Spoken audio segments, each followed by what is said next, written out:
What's up guys? So today I'm going to be showing you how to do this baby pink glittery eyeshadow look, which was inspired by Marilyn Monroe, but I wanted to make it more modern. So please subscribe and like the video before we get started. So first I'm going to tape my eye to make sure my eyeshadow is sharp, and I'm going to take the color Tickle and put it in my crease. And then I'm going to take the color Play and blend that in. Going in again with that first color and making it darker and then blending it out again. Now I'm taking NYX glitter primer and putting that on my eye. I know you can barely see it, but now I'm taking NYX's glitter, and now I'm just taking the color Crave and putting that in my inner corners. And for my lower lash line, I'm just using the first same colors and doing the same blending method.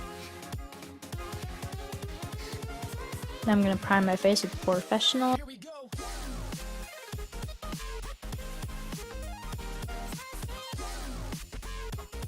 Then taking NYX concealer, I'm just putting that under my eye and in my T-zone.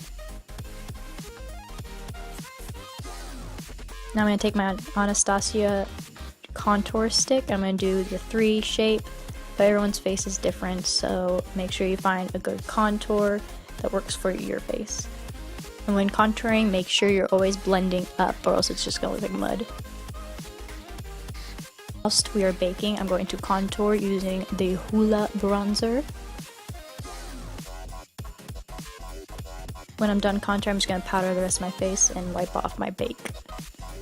Now let's blush with just some CoverGirl blush. I'm going to spray my fan brush with some setting spray and then use my Anastasia Glow Kit.